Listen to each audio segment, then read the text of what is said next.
Hello traders எல்லாருக்கும் வணக்கம். இன்னைக்கு வந்து நிஃப்டி நல்ல பாசிட்டிவா க்ளோசிங் வந்து வச்சிருக்காங்க. 187 பாயிண்ட்ஸ் வந்து பிளஸ்ல முடிச்சிருக்காங்க. இன்னைக்கு வந்து பயங்கர பாசிட்டிவா தான் இருக்க போகுது அப்படின்னு நம்மளுக்கு நல்லாவே தெரியுங்க. மார்க்கெட் ஆரம்பிக்கிறதுக்கு முன்னாடியே ப்ரெடிக்ட் பண்ணியாச்சு. பட் ஸ்டில் நான் வந்து பேங்க் நிஃப்டி தான் இன்னைக்கு நிஃப்டியை விட நல்லா பெர்ஃபார்ம் பண்ணும்னு ரொம்ப நம்பினேன். ஆனா பேங்க் தான் கொஞ்சம் டிசப்பாயிண்ட் பண்ணிருச்சு. முதல்ல இன்னைக்கு ஏன் புல்லிஷ் வியூ வந்து இருந்துச்சுன்னா, நம்ம அன்னைக்கே இந்த ஜோன் வந்து பார்த்திருந்தோம். 24,850 லெவல் வந்து பார்த்திருந்தோம். ஒரு பெரிய பேரிஷ் என்கல்ஃபிங் கேண்டில் வந்து அந்த இடத்துல இருந்துச்சு. பிளஸ் இன்னொரு நாள் வந்து ஒரு பெரிய கேப் டவுன் வந்து ஆயிருந்துச்சு. அப்போ ஒரு கேப் வந்து ஃபார்ம் ஆயிருந்துச்சு. ஸோ அந்த கேப்பும் அதே 24,850 தான் கோயின்சைடா இருக்கு. ஸோ அதனால இங்க 2 நாள் வந்து நல்லா ஸ்ட்ரகிள் பண்ணாங்க. லாஸ்ட் வீக் Thursdayவும் ஃப்ரைடேவும். ஸோ இன்னைக்கும் ஃபிளாட் ஓப்பனிங்கா கிடைச்சிச்சுன்னா கண்டிப்பா கொஞ்சம் பேரிஷா தான் இருக்கும் அப்படின்னு நினைச்சேன். ஆனா ஃபிளாட் ஓப்பனிங் வந்து கிடைக்கலங்க. ஸோ நல்லா கொஞ்சம் டீசென்டான கேப் அப் வந்து வந்துருந்துச்சு அந்த ஜோனுக்கு மேலேயே.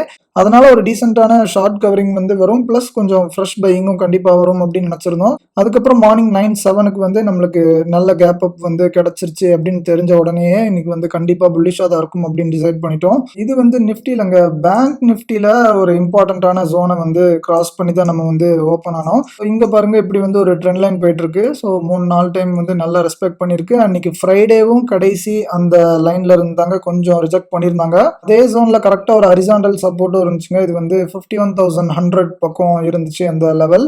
மார்னிங் எக்ஸாக்ட்லி இந்த ட்ரெண்ட் லைனுக்கு மேலேயே ஓப்பனிங் கிடைச்சதுனால சூப்பர் புல்லிஷா தான் இருக்கும் அப்படின்னு நினைச்சோம். நினைச்ச மாதிரியே பயங்கர புல்லிஷா இருந்துச்சு. இந்த பிரேக் அவுட்னால இன்னைக்கு பேங்க் சூப்பரா பெர்ஃபார்ம் பண்ணி தான் நிஃப்டியை ஏத்தி விடும் அப்படின்னு நினைச்சோம். ஆனா பேங்க் பயங்கரமா ஏறிச்சு ஃபர்ஸ்ட் கொஞ்ச நேரத்துல. ஆனாலும் ஏறின ஸ்பீட்ல அப்படியே இறங்கிருச்சுங்க. ஸோ இந்த மாதிரி ரொம்ப செங்குத்தா ஃபாஸ்டா ஏறிச்சுன்னு வைங்களேன், நம்ம டைனமிக் ஜோன்ஸோ சிபிஆரோ இருந்தனா சூப்பரா ரிவர்சல் வரும். அக்ரஸிவா டவுன் சைடு விழுந்தாலும் பரவாயில்ல, அக்ரஸிவா அப் சைட் போனாலும் பரவாயில்ல, சிபிஆரோ இல்லை இந்த டைனமிக் ஜோன்ஸோ இருந்துச்சுன்னா நீங்க வந்து நோட் பண்ணி பாருங்க, சூப்பரான என்ட்ரியா இருக்கும் அன்னைக்கு. ஸ்பாட்ல மட்டும் இல்லைங்க, ஃபியூச்சர்ஸ்லயும் அதே டைம்ல டைனமிக் ஜோன்ஸ் வந்து இருந்துச்சு. இது வந்து டைம் பாருங்க 10:15 கேண்டில். ஸோ ஃபியூச்சர்ஸ்லயும் பாருங்க 10:15 கேண்டில் வந்து கரெக்டா இந்த இடத்துல இருந்தா ரிஜெக்ஷன் வந்து வந்திருக்கு. இந்த ஃபர்ஸ்ட் 1 hour வந்து மெதுவா ஏறிச்சுன்னு வைங்களேன். ஸோ இந்த டைனமிக் ஜோன்ஸ் எல்லாம் ஈஸியாக பிரேக் பண்ணிடும். இந்த இடத்துல கண்டிப்பான கொஞ்சம் ஸ்ட்ரகிள் ஆகும். ஸ்ட்ரகிள் ஆனாலும் திருப்பி மேலே வந்து ஈஸியாக பிரேக் பண்ணிடும். ஆனால் இவ்வளோ அக்ரெசிவாக ஏறிச்சுன்னு வைங்களேன், அன்னைக்கு வந்து பிரேக் பண்ணுறதுக்கு சான்சஸ் வந்து ரொம்ப கம்மியாக இருக்கும். ஸோ எக்ஸாக்ட்லி அதே தாங்க இன்னைக்கு வந்து நடந்திருக்கு. இன்னைக்கு ஸ்பாட்லையும் கிராஸ் பண்ண முடியல, ஃபியூச்சர்ஸ்லையும் கிராஸ் பண்ண முடியல. அங்கிருந்து எவ்வளோ பாயிண்ட்ஸ் வந்து இழுத்துருக்காங்கன்னு பாருங்க, ஒரு 200 பாயிண்ட் பக்கம் ரொம்ப ஈஸியாக இழுத்துட்டாங்க. இந்த கான்ஃப்ளூயன்ஸ் வந்தது மட்டும் மேட்டர் இல்லைங்க, ஃபியூச்சரில் இன்னும் அந்த ட்ரெண்ட் லைனை கிராஸ் பண்ண முடியல. ஸோ ஸ்பாட்ல வந்து கிராஸ் பண்ணிட்டாங்க. ஸோ ஸ்பாட்ல இப்படி ஒரு சூப்பரான பிரேக் அவுட் ஆகியும் ஸோ ஸ்ட்ரென்த் வந்து இல்லாததுக்கு ரீசன் வந்து நீங்க என்னன்னு புரிஞ்சுக்கணும். ஸோ ஃபியூச்சர்ஸ் சார்ட் வந்து எடுத்து பார்த்தா உங்களுக்கு தெரியுங்க, இன்னும் அந்த ட்ரெண்ட் லைன் வந்து கிராஸ் பண்ணல. இந்த கோரிலேஷன் தாங்க நிறைய பேர் புரிஞ்சுக்கவே மாட்டேங்கிறீங்க. ஸோ ஃபியூச்சர்ஸ் சார்ட் வந்து ஏன் அவ்வளோ இம்பார்ட்டன்ட்னு தெரிஞ்சுட்டா நீங்க வந்து இதை ட்ராக் பண்றதை வந்து விடவே மாட்டீங்க, ரெகுலரா பார்த்துட்டே இருப்பீங்க. ஸோ அவ்வளோ அருமையான ஒரு கான்செப்ட் வந்து இருக்குது. ஸோ அதை பத்தி தான் நம்ம கோர்ஸ்ல ரொம்ப டீட்டெயில்டா டிஸ்கஸ் பண்ணியிருப்போம், ஒரு 10 hours பக்கம். ஸோ உங்களுக்கும் இந்த ஃபியூச்சர் சார்ட்டோட இம்பார்ட்டன்ஸை லேர்ன் பண்ணணும் அப்படின்னு கியூரியாசிட்டியும் பேஷனும் இருந்துச்சுன்னா நம்ம கோர்ஸ்ல நீங்க ஜாயின் பண்ணிக்கலாம். ஸ்க்ரீன்ல தெரியுற இந்த நம்பருக்கு வந்து வாட்ஸ்அப் பண்ணுங்க. அதெல்லாம் செக் பண்ணாம இருக்கிறவங்க வந்து இந்த மாதிரி ஸ்பாட்டை மட்டும் பார்த்துட்டு அக்ரெசிவா குவான்டிட்டிஸ் வந்து எடுத்து வச்சுட்டு ஸோ தேவையில்லாமல் லாஸ் வந்து ஆயிருக்கும். இந்த மாதிரி இருக்கிறது நீங்கள் ஐடென்டிஃபை பண்ணியிருந்தீங்கன்னா ஒன்று ட்ரேடே எடுத்திருக்க மாட்டீங்க, இல்லை ஒருவேளை என்ட்ரு ஆயிருந்தாலும் நீங்கள் வந்து அக்ரெசிவாக என்ட்ரு ஆகணும்னு நினைக்க மாட்டீங்க. ரொம்ப மினிமம் லாட்ஸோட மட்டும் நீங்கள் வந்து என்ட்ரு ஆகி ரிஸ்க் எடுக்கலாம். ஸோ எந்தெந்த இடத்துல நீங்கள் அவாய்ட் பண்ணணும் அப்படின்னு தெரிஞ்சிருக்கணும். அதே மாதிரி எந்த இடத்துல கம்மியாக ரிஸ்க் எடுக்கணும் அப்படிங்கிறதும் நீங்கள் வந்து தெரிஞ்சிருக்கணுங்க. பரவாயில்ல, இது இப்போதைக்கு எந்த ப்ராப்ளமும் இல்லை. ஒரு 2-3 நாள் இங்கே கன்சல்டேட் பண்ணி கண்டிப்பாக உடச்சிருவாங்க. ஸோ இங்கேருந்து அப்படியே கீழே இழுத்துருவாங்கன்னா நம்ம பயப்பட தேவையில்ல. ஸோ இழுத்தாலும் இந்த ட்ரெண்ட் லைன் வந்து இருக்குங்க. ஃபியூச்சர்ஸில் சொல்கிறேன், இது ஸ்பாட்டில். ஸோ பேங்க் ஃபியூச்சர்ஸில் கீழே விழுந்தாலும் இது வர தாங்க விழும். ஸோ திருப்பி இந்த க்ரீன் ட்ரெண்ட் லைன்லேருந்து மேலே ஏற்ற தான் பார்ப்பாங்கன்னு நினைக்கிறேன். இதுவும் நான் அன்றைக்கே வீடியோவில் சொல்லியிருந்தேன். ஸோ இந்த மாதிரி கீழே உடைக்கிற மாதிரி உடச்சி ஏற்றுனா கண்டிப்பாக நல்ல டீசெண்டான மூவ் வந்து வரும் அப்படிங்கிற மாதிரி சொல்லியிருந்தேன். ஸோ இந்த எலெக்ஷன் டைம்லயே பாருங்க, உடைக்கிற மாதிரி உடைச்சி நெக்ஸ்ட் டேவே உள்ள ஏத்துனாங்க. ஸோ ஏத்துனதுக்கு அப்புறம் எவ்வளோ பெரிய மூவ் கொடுத்துருக்குன்னு பாருங்க. ஸோ இந்த இடத்துலயும் அதே தாங்க இருக்கு. ஸோ எலெக்ஷன் டே ஆன அளவுக்கு ஆகல, பட் ஸ்டில் ஒரு சின்ன பிரேக் டவுன் மாதிரி பண்ணி நம்ம எல்லாரையும் பயமுறுத்தி திருப்பி அப்படியே உள்ள ஏற்றிருக்காங்க. ஸோ இங்க அந்த மாதிரி பண்ணும்போது கண்டிப்பா இந்த டார்கெட் வந்து அடிச்சிரும், நம்ம வந்து அப்பவே சொல்லியாச்சு.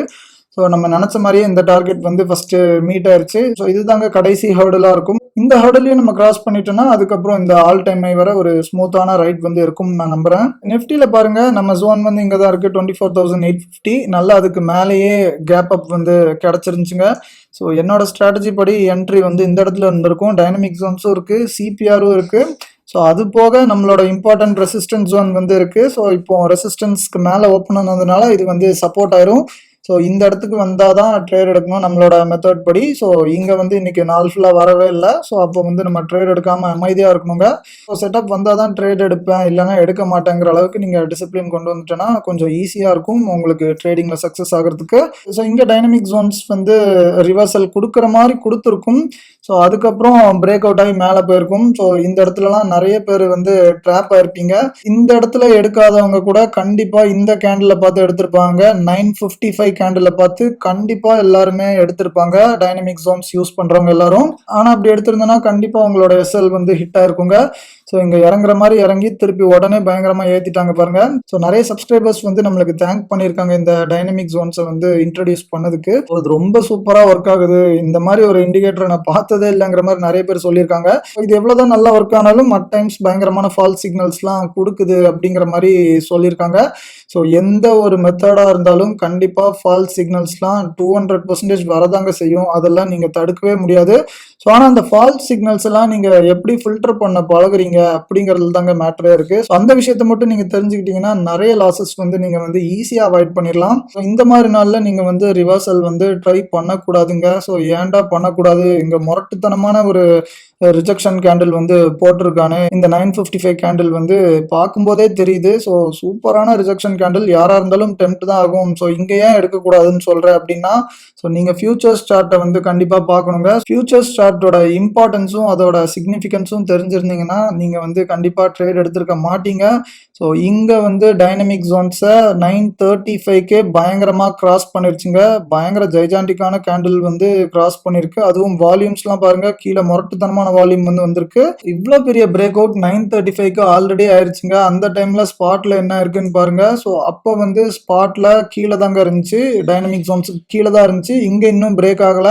இங்க வந்து ஆல்ரெடி பிரேக் அவுட் ஆயிட்டாங்கன்னா ஸோ இன்னைக்கு கண்டிப்பா இந்த லெவல்ல இருந்து ரிஜெக்ஷன் வராதுன்னு நம்ம வந்து புரிஞ்சுக்கணும்.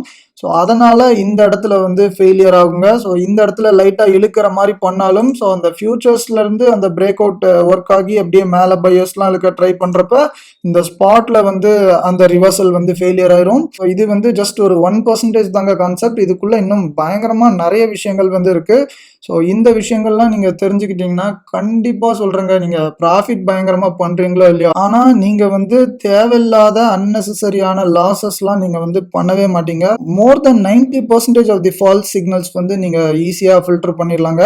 ஸோ இது வந்து டைனமிக் ஜோன்ஸும் சிபிஆரும் யூஸ் பண்ணுறவங்களுக்கு மட்டும்தான் இல்லைங்க. ஸோ வேற ஏதோ இண்டிகேட்டர்ஸ் இல்லை வேற டிஃப்ரெண்ட்டான கான்செப்ட் எஸ்எம்சி அந்த மாதிரி ஏதாவது ஒன்று வேற ஒரு ஸ்ட்ராட்டஜி யூஸ் பண்ணிட்டு இருந்தாலும் ஸோ இந்த ஃபியூச்சர்ஸ்க்கும் ஸ்பாட்டுக்கும் நடுவில் இருக்கிற கோரிலேஷனை வந்து நீங்கள் புரிஞ்சுக்கிட்டீங்கன்னா கண்டிப்பாக உங்களோட அந்த ஸ்ட்ராட்டஜிலையும் ஃபால்ஸ் சிக்னல்ஸ் வந்து நீங்கள் ஃபில்டர் பண்ணலாம். என்னோட ஸ்டூடெண்ட்ஸே ஒரு சில பேர்லாம் சிபிஆரும் டைனமிக் ஜோன்ஸும் யூஸ்லாம் பண்ணுறதே இல்லைங்க. ஸோ அவங்க ஆல்ரெடி ஒரு ஸ்ட்ராட்டஜி வந்து யூஸ் பண்ணிட்டு இருக்காங்க. ஸோ அது கூட என்னோட மெத்தடையும் கம்பைன் பண்ணி அவங்களோட ஸ்ட்ராட்டஜியில் சக்ஸஸ் ரேட் வந்து நல்லா இம்ப்ரூவ் பண்ணிக்கிட்டாங்க. இந்த மாதிரி தாங்க நம்மளோட கான்செப்ட் வந்து நீங்கள் லேர்ன் பண்ணிட்டீங்கன்னா ஸோ என்னோட ஸ்ட்ராட்டஜியை தான் அப்படியே நீங்கள் யூஸ் பண்ணணும் இல்லை. ஸோ இதுவே ஆல்ரெடி நல்லா இருக்கு. பட் ஸ்டில் உங்களுக்கு பிடிக்கலனாலும் நீங்கள் ஆல்ரெடி யூஸ் பண்ணிட்டு இருக்கிற ஸ்ட்ராட்டஜியில் எப்படி சக்ஸஸ் ரேட் வந்து இம்ப்ரூவ் பண்ணலாம் அப்படின்னு உங்களுக்கு ஒரு ஐடியா வந்து கிடைச்சிரும். அதனால உங்களுக்கு ஆல்ரெடி ஒரு ஸ்ட்ராட்டஜி வந்து பிடிச்சிருக்கு, எனக்கு ஸ்ட்ராட்டஜியை விட்டு மாற பிடிக்கல, ஸோ ஆனால் என்னோட ஸ்ட்ராட்டஜியோட சக்ஸஸ் ரேட் வந்து கொஞ்சம் கம்மியாக இருக்கு, இன்னும் லைட்டாக இம்ப்ரூவ் ஆனா ரொம்ப நல்லா இருக்கும்னு தோணுது அப்படின்னு நினைக்கிறவங்களும் ஸோ நம்மளோட கோர்ஸ் வந்து ஜாயின் பண்ணலாம். ஸோ ஜாயின் பண்ணிட்டு என்னோட ஸ்ட்ராட்டஜியும் உங்களோட கான்செப்டையும் கம்பைன் பண்ணி இன்னும் வேற மாதிரி நீங்கள் வந்து யூஸ் பண்ணலாம். ஸோ அப்படி ரொம்ப ஃப்ளெக்சிபிளாக இருக்குங்க நம்மளோட மெத்தடு. அதனால அந்த கான்செப்ட் தெரிஞ்சிருந்தனா இந்த இடத்துல நீங்கள் வந்து இன்னைக்கு ரிவர்சல் ட்ரை பண்ணக்கூடாது, பிரேக் அவுட்டுக்கு வந்து நம்ம வெயிட் பண்ணலாம் அப்படின்னு நினச்சி பிரேக் அவுட்டுக்கு வெயிட் பண்ணியிருந்தீங்கன்னா எவ்வளோ சூப்பரான மூவ் வந்து கேப்சர் பண்ணிருக்கலாம்னு பாருங்க. ஸோ நல்லா மேலே போச்சு, ஆனாலும் திருப்பி பேங்க் நிஃப்டியால தாங்க கீழே வந்துருச்சு. ஸோ பேங்க் நிஃப்டி வந்து நம்ம டைனமிக் ஜோன்ஸ் கான்ஃப்ளூயன்ஸ்ல இருந்து இழுக்கும் போது தான் ஸோ நிஃப்டியில் வந்து திருப்பி இழுத்துட்டாங்க. நிஃப்டியில் திருப்பி இழுத்தாலும் நம்மளோட கான்ஃப்ளூயன்ஸை வந்து பிரேக் பண்ண முடியலங்க. இங்கேருந்து திருப்பி சூப்பராக மேலே ஏற்றிட்டாங்க பாருங்க. ஸோ அதனால தான் பேங்க்ல வந்து ஃபாலும் அரெஸ்ட் ஆச்சு. கொஞ்சம் அப்படியே சைட்வேஸ்ல போனதும் அதனால தான். ஸோ பேங்க்னால நிஃப்டி எப்படி அஃபெக்ட் ஆயிருக்கு அப்படின்னு பாருங்க. ஸோ அதுக்கப்புறம் நிஃப்டியில் உள்ள சப்போர்ட் லெவல்ஸ்னால பேங்க்ல எந்த மாதிரி ஆகியிருக்கு அப்படிங்கிறதுலாம் நீங்க வந்து தெரிஞ்சிருக்கணுங்க.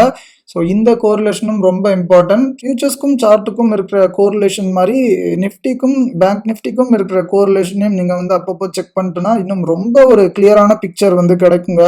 மார்க்கெட் எந்தெந்த இடத்துல எந்தெந்த மாதிரி ரியாக்ஷன் வந்து வருது, ஏன் வருது, எதுக்கு வருதுன்னு ஒவ்வொரு மூக்கும் நம்மளால விளக்கம் வந்து கொடுக்க முடியும். இந்த கான்செப்ட் வந்து உங்களுக்கு தெரிஞ்சிருச்சுன்னா ஸோ இந்த மெத்தடை வச்சு நிறைய டைம்ஸ் வந்து ஏன் ஒரு நாள் வந்து சைட்வேஸ்ல வந்து முடியுது, அன்னைக்கெல்லாம் நம்ம எப்படி சுதாரிச்சுட்டு ட்ரேட் பண்ணாம ஒதுங்கி இருக்கணும் அப்படிங்கிறதுலாம் நம்மளுக்கு வந்து நல்லாவே தெரிஞ்சிடும். இந்த மாதிரி ரிவர்சல் ஃபெயிலியர் ஆகிறத மட்டும் நம்ம வந்து ஐடென்டிஃபை பண்ண மாட்டோம். ஸோ என்னைக்கெல்லாம் சைட்வேஸ்ல போறதுக்கு சான்சஸ் இருக்கு, என்னைக்கெல்லாம் ட்ரேட் பண்ணக்கூடாது அப்படிங்கிறதும் நம்மளுக்கு வந்து நிறைய இடத்துல நம்மளுக்கு வந்து ஆன்சர் கிடைச்சிரும். இந்த விஷயத்தை தெரிஞ்சுக்கிறதுல தாங்க ட்ரேடிங் ஃபீல்ட்லயே ரொம்ப இம்பார்ட்டன்டான விஷயம். என்னைக்கு ட்ரேட் எடுக்கிறோங்கிறதுலாம் ஒரு பெரிய விஷயமே இல்லை. ஸோ ஆனால் என்னைக்கெல்லாம் ட்ரேட் எடுக்கக்கூடாதுன்னு தான் நிறைய பேர்த்துக்கு வந்து சுத்தமாக எந்த ஐடியாவும் கிடையாதுங்க.